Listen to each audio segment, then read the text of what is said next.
Hello दोस्तों, नमस्कार।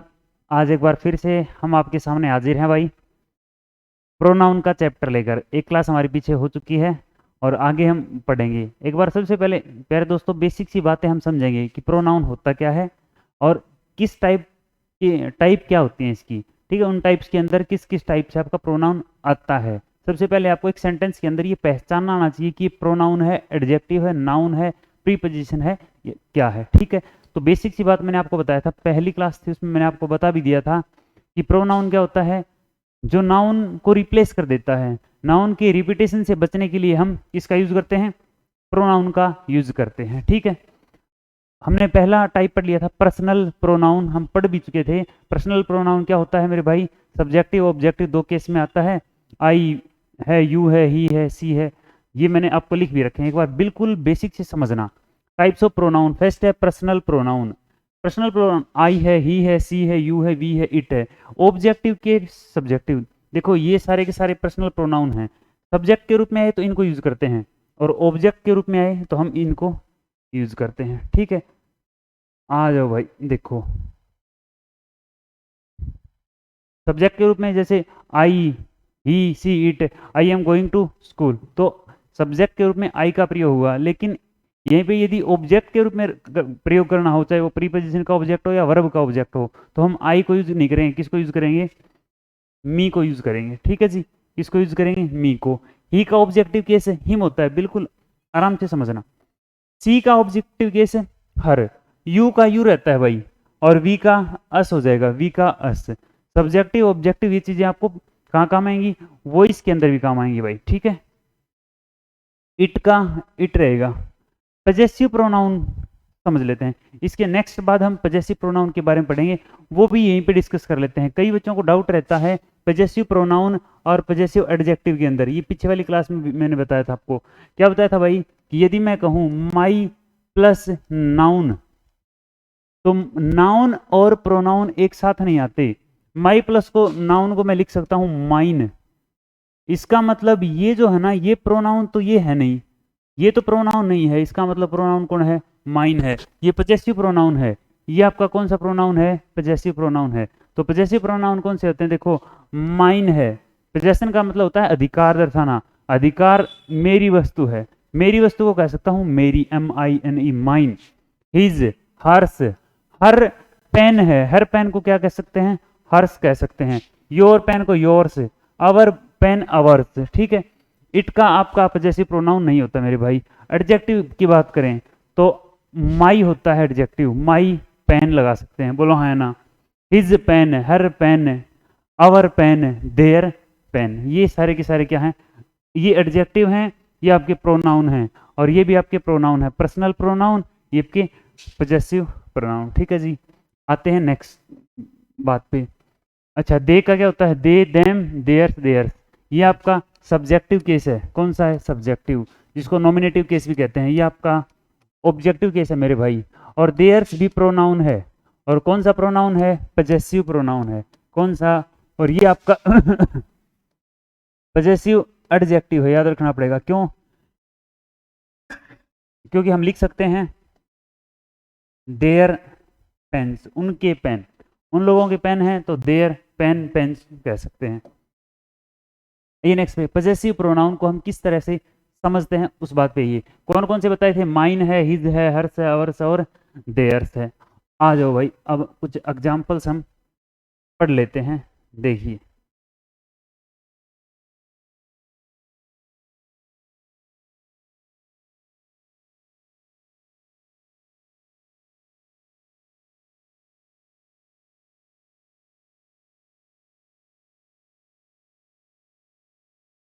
Your car is a new car, आपकी कार जो है वो नई कार है। अब देखो यहाँ जो कार का प्रयोग हुआ है, ये भी कार और ये कार, एक नाउन का प्रयोग सेंटेंस में दो बार आ गया है। क्या बताया मैंने, नाउन दो बार आई है, तो ये गलत है मेरे भाई। गलत का मतलब है सेंटेंस सुंदर नहीं है इससे। Your car is a new car, इसको हम यदि इंप्रूव करेंगे तो इस तरीके से लिख सकते हैं, yours is a new car. Yours मैंने बताया था ना कि नाउन है, प्रोनाउन लगा दो आप, तो ये आपका एडजेक्टिव था, ये आपका नाउन था। एडजेक्टिव प्लस नाउन क्या होता है, प्रोनाउन होता है। तो योर कार को क्या बदल दोगे, yours is a new car. कभी भी योर्स कार भी नहीं होता, याद रखना प्यारे दोस्तों, योर्स कार नहीं होगा। इसका भी कारण बता देता हूँ, योर्स कार नहीं होगा। कहने का मतलब योर्स प्लस नाउन नहीं लगेगा, क्योंकि ये प्रोनाउन है और ये नाउन है, नाउन प्रोनाउन एक साथ नहीं आएंगे। Her house, HOUSE, her house is a beautiful house. Her house is a beautiful house, बहुत कम समय में हम ज्यादा मटेरियल पढ़ेंगे भाई। Her house is a beautiful house. अब फिर वही बात, हाउस आपका नाउन है, 2 बार आ गया है। हर नहीं, किसका प्रयोग हुआ, हर्ष का प्रयोग हुआ। Hers is a beautiful house, hers is a beautiful house. I prefer your help to hers, ये इसलिए दिया गया मेरे भाई, समझना, एरर दे देता है इस प्रकार। I prefer your help to her, her नहीं, यहाँ हर्ष बिल्कुल सही है।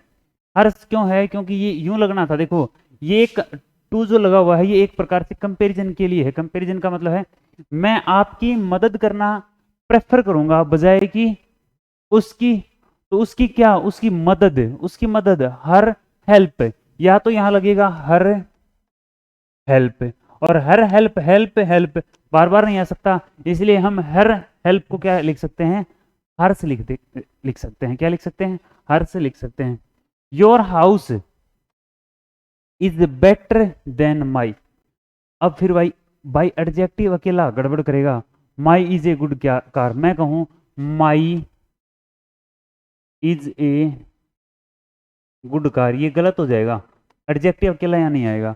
माई को क्या कह सकते हो, माइन तो कह सकते हो, my car, mine is a good car.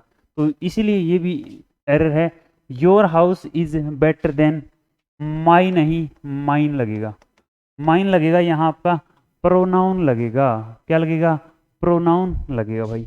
आ जाइए नेक्स्ट पे, डेमोन्स्ट्रेटिव प्रोनाउन। डेमोन्स्ट्रेटिव प्रोनाउन क्या होते हैं, डेमोन्स्ट्रेटिव दिस दैट दीज और दोज। कल वाली पीछे वाली क्लास में मैंने आपको ये बताया था कि मैं आपसे कहूं दिस प्लस नाउन, ठीक है, या मैं कहूं दीज प्लस नाउन, तो ये मिलके बन जाता है आपका, क्या बनेगा, क्या बनेगा बोलो, प्रोनाउन। क्या बनेगा, प्रोनाउन। ये भी क्या बनेगा, प्रोनाउन। तो फिर ये क्या है, ये एडजेक्टिव है। ये क्या है, एडजेक्टिव है। ये क्या है, एडजेक्टिव है। तो हम ये कह सकते हैं कि यदि दिस प्लस नाउन आए ना तो एडजेक्टिव होगा, लेकिन यदि अकेला दिस आए, this car is a good car, तो अब देखो this car is a good car, अब इस कार को तो हम हटा नहीं सकते, इसको तो हटा ही सकते हैं। This is a good car, this is a good car. अब ये दिस अकेला है ना, तो ये प्रोनाउन है, याद रखना। दिस दैट दीज दोज यदि अकेले आते हैं तो वो प्रोनाउन होंगे, नाउन के साथ आते हैं एडजेक्टिव होंगे। एक सिंपल सी बात समझाने के लिए, देखो बच्चों आप आगे की चीज पढ़ोगे, लेकिन आपको ये छोटी छोटी बातें तो पता नहीं है। एकदम दिमाग में बिठा लो, क्या नाउन से पहले यदि दिस दैट दीज और दोज आए तो वो एडजेक्टिव होगा।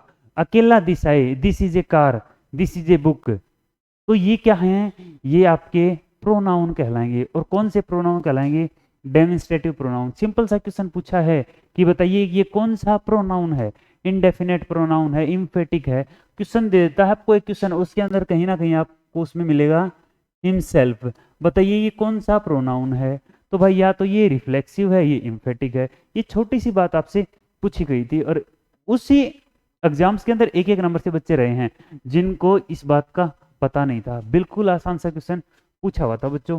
फिर सुन लो, दिस दैट दिस दोज से यही क्वेश्चन आते हैं, ज्यादा कोई बड़ी कहानी नहीं आती। आपको बस इतनी बात याद रखनी है, दिस प्लस नाउन हो तो वो एक एडजेक्टिव होता है, और दिस यदि दिस प्लस नाउन हो तो वो एक प्रोनाउन होता है। सॉरी, फिर बोल देता हूं, दिस प्लस नाउन हो तो वो क्या होता है, प्रोनाउन होता है। क्या होता है, प्रोनाउन। लेकिन यदि अकेला नाउन इसके साथ है तो इसको क्या बोलेंगे हम, एडजेक्टिव। और अकेला दिस है, अकेला दिस है तो वो क्या है आपका, प्रोनाउन है। वो क्या है, प्रोनाउन है। समझ लेते हैं एक बार फिर से, मैं कहूं these cars are new car. अब मैं आपसे कहूंगा कि बताइए क्या समस्या है भाई, क्या गड़बड़ है यहाँ, तो आप कहोगे सर देखो ये तो हमारा एडजेक्टिव है, ये हमारा क्या है, एडजेक्टिव है, और कार हमारी क्या है, नाउन है। कार हमारी क्या है, नाउन है। एक नाउन हमारी ये है, ठीक है। नाउन नाउन सेम दो बार आ गई ना, तो ये तो गड़बड़ होगी, तो हमें किसी एक कार को यहाँ से हटाना पड़ेगा। तो या तो इसको हटाओ या इसको हटाओ, इसको नहीं हटा सकते, इसको हटाना पड़ेगा। और यदि इसको हटाओगी ना, दीज कार्स लिखना है तो अकेला दीज ही लिख दो, वो प्रोनाउन बन जाएगा। फिर क्या बन जाएगा, दीज आर न्यू कार्स। अब ये प्रोनाउन है भाई साहब, अब ये प्रोनाउन है, ये यहाँ क्या था, एडजेक्टिव था, ये यहाँ क्या था, एडजेक्टिव था, ठीक है। आते हैं next. Next distributive pronoun. Haryana के एग्जाम्स में, एचएससी में एक क्वेश्चन पक्का आता है डिस्ट्रीब्यूटिव प्रोनाउन के ऊपर। क्या पूछता है, ईच ऑफ द स्टूडेंट्स, इतना मैंने लिख दिया है। अब एक बार ये समझ लेते हैं डिस्ट्रीब्यूटिव प्रोनाउन क्या होता है। डिस्ट्रीब्यूटिव प्रोनाउन बस इतना याद रख लो, चलो ये डिस्ट्रीब्यूटिव प्रोनाउन होते हैं, each, either, neither, none, one. Each, either, neither, none, one, ठीक है। अब क्वेश्चन आता है, each of the students intelligent, INTELLIGENT, बताइए इज आएगा कि आर आएगा। यदि आपने पीछे की क्लासेस देखी हैं, समझी हैं, तो आप इजीली कह सकते हो कि सर ये हमारा प्री पोजीशन है, और प्री पोजीशन के बाद उसका ऑब्जेक्टिव केस आता है, उसके बाद उसका ऑब्जेक्टिव, प्री पोजीशन के बाद उसका ऑब्जेक्ट आता है, प्री पोजीशन के बाद उसका ऑब्जेक्ट आता है। ऑब्जेक्ट कभी भी सब्जेक्ट नहीं बनता, तो कहने का मतलब है ये तो हमारा सब्जेक्ट नहीं है। तो ये सब्जेक्ट नहीं है तो कौन बच गया, ईच। और ईच आपका सिंगुलर होता है, ईच आपका सिंगुलर होता है, और सिंगुलर होता है यहाँ क्या लगाओगे, ईच लगा दोगे। ईच क्या होता है, सिंगुलर। अरे बोलो मिलकर, सिंगुलर। ईच आपका सिंगुलर होता है तो हम यहाँ क्या लगा देंगे, इज लगा देंगे। बोलो हाँ या ना, ठीक है। आ जाइए बात अब यहीं पे, नेक्स्ट हम पढ़ते हैं। एक था यहाँ आइदर, ठीक है, एक था वन, एक था नाइदर, और एक था नन। इन चार बातों को भाई ध्यान से समझ लेना, ठीक है। वन और आइदर किसके लिए, नाइदर का प्रयोग होता है, क्या प्रयोग होता है नाइदर का, दो में से एक भी नहीं, ठीक है।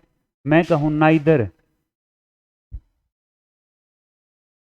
Neither of the two boys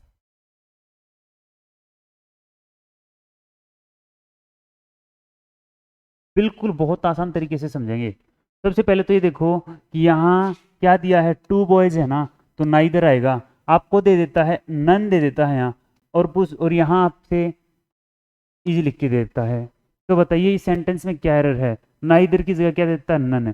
तो प्यारे बच्चों नन नहीं होगा, क्या होगा, नाइदर होगा। क्यों, क्योंकि नन का प्रयोग दो से अधिक के लिए होता है, दो से अधिक के लिए नन का प्रयोग होता है, और दो के लिए, दो में से एक भी नहीं के लिए नाइदर का प्रयोग होता है, और दो से अधिक में से एक भी नहीं के लिए नन का प्रयोग होता है। अगली बात, neither, either, none, one, each, ये सारे के सारे क्या हैं, सिंगुलर हैं, और ये सब्जेक्ट हैं, यहाँ ये सब्जेक्ट हैं। तो हमारी हेल्पिंग वर्ब क्या होगी, वर्ब होगी, हेल्पिंग वर्ब होगी या एडजेक्टिव होगा, सारे के सारे क्या होंगे, सिंगुलर होंगे। क्या होंगे रे भाई, सिंगुलर होंगे, ठीक है। अब ये बात मैंने बताई, अब आते हैं आइदर पर, आइदर और वन पे। आइदर होता है दो में से एक, और वन होता है दो से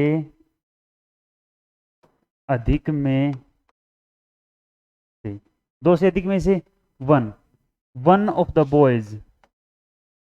बिल्कुल सही बात है, हमें नहीं पता दो हैं या पांच हैं, तो इसने कह दिया one of the boys is intelligent या आर इंटेलिजेंट, आर इंटेलिजेंट। बताइए क्या आएगा, तो आप कहोगे यहाँ आर नहीं आएगा सर, क्या आएगा, इज आएगा। क्या आएगा रे भाई, इज आएगा। वन ऑफ द बॉय, बहुत बार ये भी दे देता है, वन ऑफ द बॉयज की बजाय वन ऑफ द बॉय दे देता है। सेंटेंस लिख देता हूं,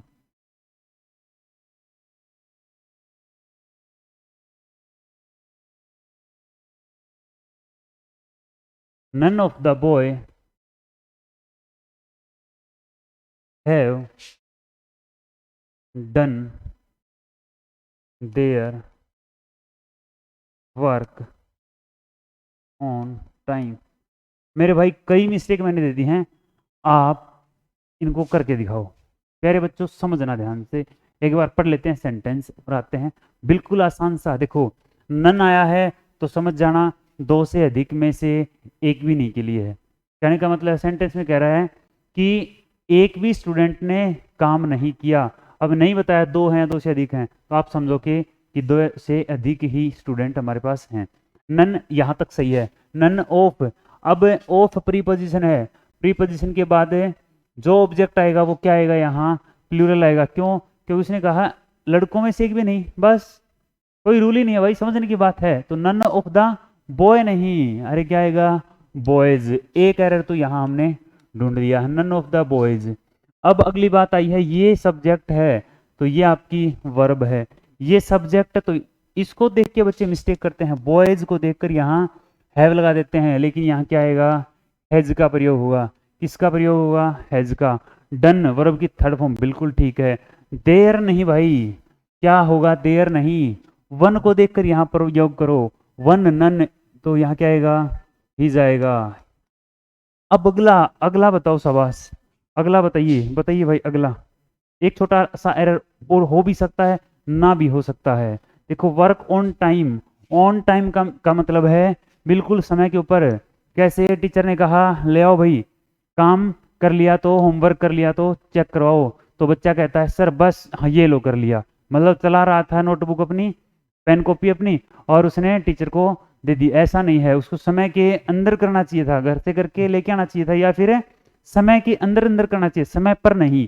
तो समय पर नहीं तो हम इनका प्रयोग करते हैं। समय के अंदर की बात है ना, इन, समय पर ऑन, बोलो हाँ या ना।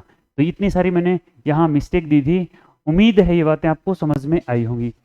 आते हैं भाई नेक्स्ट पे, रेसिप्रोकल प्रोनाउन। रेसिप्रोकल प्रोनाउन आपके पास दो होते हैं, दोनों जोड़े में होते हैं।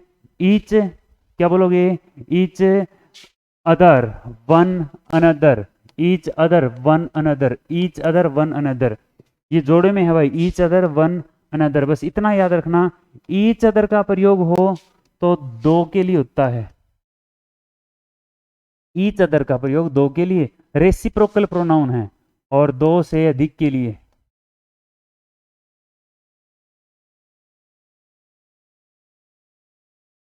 दो से अधिक के लिए आपका वन अनदर प्रयोग होता है। मैं जैसे बहुत एक आसान सा सेंटेंस देता हूं, both the boys should not fight. बताओ, ईच अदर या वन अनदर?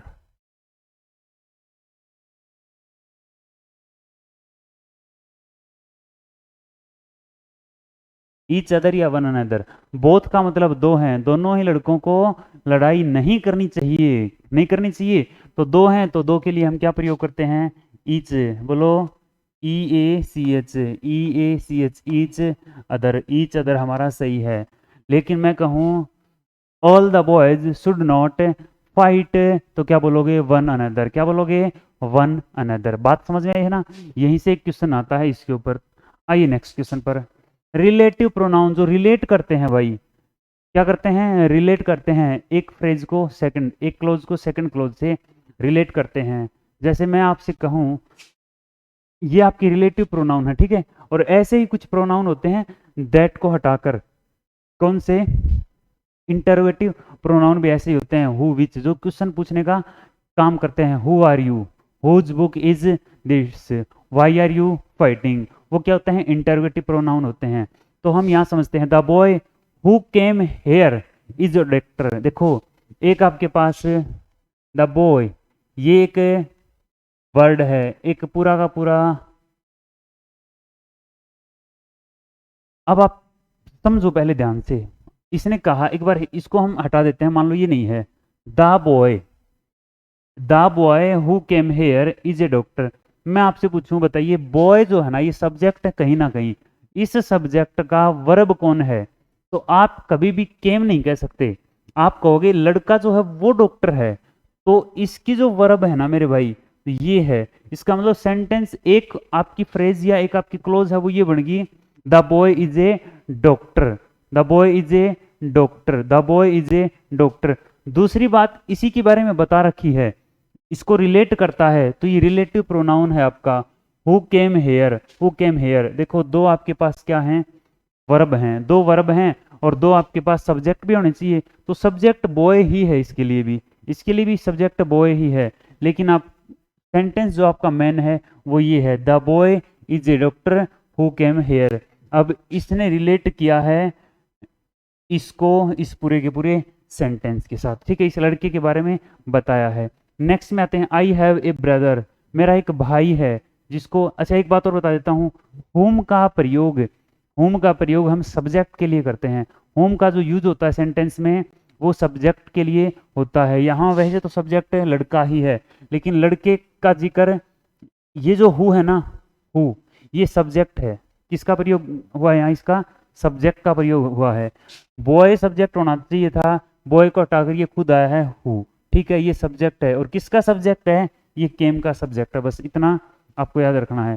हु काम करता है सब्जेक्ट का, लिख लो कहीं भी, हु काम करता है सब्जेक्ट का, होम काम करता है आपका ऑब्जेक्ट का। किसका काम करता है भाई, ऑब्जेक्ट का। हु सब्जेक्ट का, होम ऑब्जेक्ट का। I have a brother home I love so much, जिसको मैं बहुत प्रेम करता हूँ, एक ऐसा मेरा भाई भी है। तो यहाँ होम जो है वो ऑब्जेक्ट का काम करता है।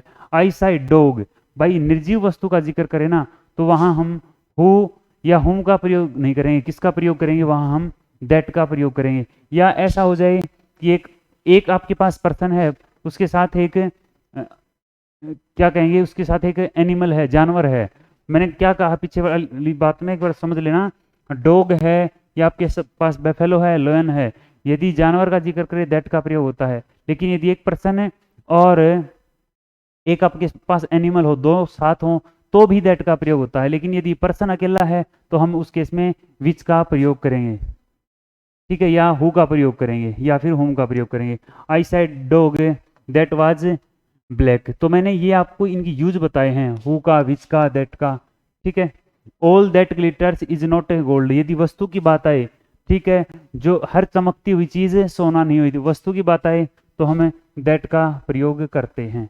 आ जाइए नेक्स्ट पर, interrogative pronoun, who are you. अभी मैं आपसे कहूं हु आर यू, बहुत ही शानदार एग्जांपल है, समझ लेना मेरे भाई। एक तो मैंने कहा ये, तो यहाँ ये इंटेरोगेटिव प्रोनाउन है, लेकिन मैं आपसे कहूं I don't know who are you, यहाँ मेरे भाई इसने क्वेश्चन नहीं पूछा, इसलिए ये इंटरोगेटिव प्रोनाउन नहीं है। तो अब आपसे पूछे कौन सा है, तो ये रिलेटिव प्रोनाउन है। बस ये निचोड़ आ गया आपकी बात का, इन दोनों के लिए ये निचोड़ मैंने बता दिया है दोनों एग्जाम्पल से।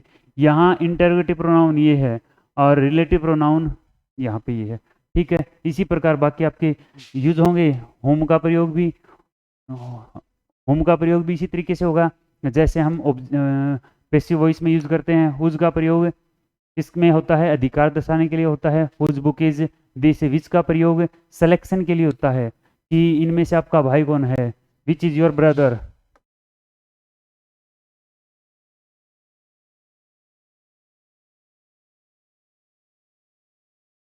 इन दिस क्लास, ठीक है, सिलेक्शन के लिए हम विच का प्रयोग करते हैं। बाकी मैंने बात बता दी है। आज ये भाई नेक्स्ट पे रिलेटिव प्रोनाउन, रिफ्लेक्सिव प्रोनाउन, बहुत बढ़िया भाई, रिफ्लेक्सिव प्रोनाउन, रिफ्लेक्शन देते हैं जो, रिफ्लेक्शन का मतलब है, मैं कहूँ एग्जाम्पल लिख लो पहले, myself, ourselves, yourselves, ठीक है, हिमसेल्फ, हर सेल्फ, ये क्या है आपके इट सेल्फ, ये क्या है आपके रिफ्लेक्सिव प्रोनाउन है। यहाँ मैंने इम्फेटिक प्रोनाउन इसलिए लिखा है क्योंकि ये सारे के सारे इम्फेटिक प्रोनाउन भी होते हैं भाई, myself, ourselves, yourselves, ये सारे के सारे भी आपके क्या होते हैं, इम्फेटिक प्रोनाउन होते हैं। मैं आपको दो एग्जाम्पल देता हूँ, वहां से आपको समझना है दोनों में क्या डिफरेंस होता है।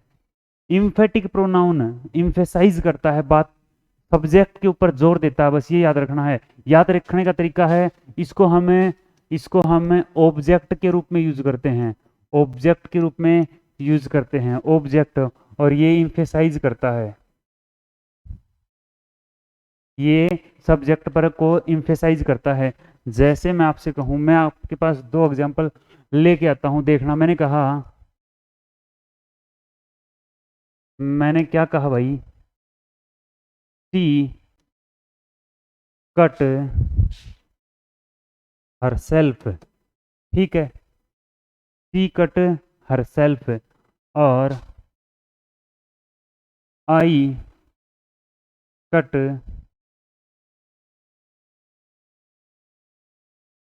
The tree. अब आप बताइए, यहाँ ऑब्जेक्ट कौन है? तो मैंने काटा, क्या काटा? उसने काटा, कोई लड़की है उसने काटा, हर सेल्फ, खुद को काट लिया, हर सेल्फ, उसने खुद को काट लिया। तो मैंने कहा था वर्ब से पूछो क्या या किसको, व्हाट या हुम का रिप्लाई ऑब्जेक्ट होता है। तो लड़की ने खुद को काटा, तो ये ऑब्जेक्ट है। थोड़ी देर पहले बताया था जो ऑब्जेक्ट का काम करेगा वो आपका कौन सा होगा? रिफ्लेक्सिव प्रोनाउन होगा, रिफ्लेक्सिव। कौन सा होगा भाई? रिफ्लेक्सिव। लेकिन यहां देखो, आई कट द ट्री, मैंने कहा मैंने पेड़ काटा, आपको विश्वास नहीं है, फिर मैं कहूंगा I myself cut the tree. ध्यान से सुनना भाई, I myself cut the, मैंने खुद ने पेड़ को काटा, इसका मतलब मैंने बात पे जोर दी है। मैंने, उसने, ही हिमसेल्फ, सो हिम, उसने खुद ने, जैसे कोई बंदा बीड़ी सिगरेट पी रहा है, उसके घर पे जाके बताएगा कि उसने क्या किया, उसके पेरेंट्स को बताया कि आपका लड़का बीड़ी पीता है, बोल क्यों झूठ बोल रहे हो? तो क्या कहोगे? उसने कहा आई माई सेल्फ तो हिम, मैंने उसको बीड़ी पीते हुए देखा। क्या कहोगे? मैंने उसको बीड़ी पीते, मैंने खुद ने बीड़ी पीते हुए देखा। तो ये कौन सा है? इम्फेटिक। कौन सा है रे? इम्फेटिक प्रोनाउन है। और ये कौन सा है आपका? रिफ्लेक्सिव प्रोनाउन है। मेरे भाई क्वेश्चन आएगा, सिंपल सा क्वेश्चन पूछेगा कि बताइए कौन सा प्रोनाउन है, बताइए कौन सा प्रोनाउन है? इम्फेटिक है, रिफ्लेक्सिव है, इम्फेटिक है कि रिफ्लेक्सिव है? ठीक है, बिल्कुल आसान तरीके से बात मैंने बता दी है। अभी आगे और भी पढ़ेंगे कि कौन कौन सी वर्ब के साथ हमारा रिफ्लेक्सिव आता है या फिर कब हम इम्फेटिक का प्रयोग करते हैं, ये बातें हम नेक्स्ट क्लास में पढ़ेंगे। अभी और पढ़ते हैं नेक्स्ट पे। आ जाइए, नेक्स्ट आपका है इनडेफिनेट प्रोनाउन। क्वेश्चन पूछा हुआ है हरियाणा पुलिस में क्वेश्चन पूछा था कि बताइए ये कौन सा प्रोनाउन है, कि बताइए ये कौन सा प्रोनाउन है, और सेंटेंस दिया गया था। इनडेफिनेट प्रोनाउन कौन कौन से होते हैं? Everybody, somebody, nobody, some, any, some, any, no one, anyone, nothing, ये सारे के सारे क्या हैं? इनडेफिनेट प्रोनाउन है। बोलो क्या है?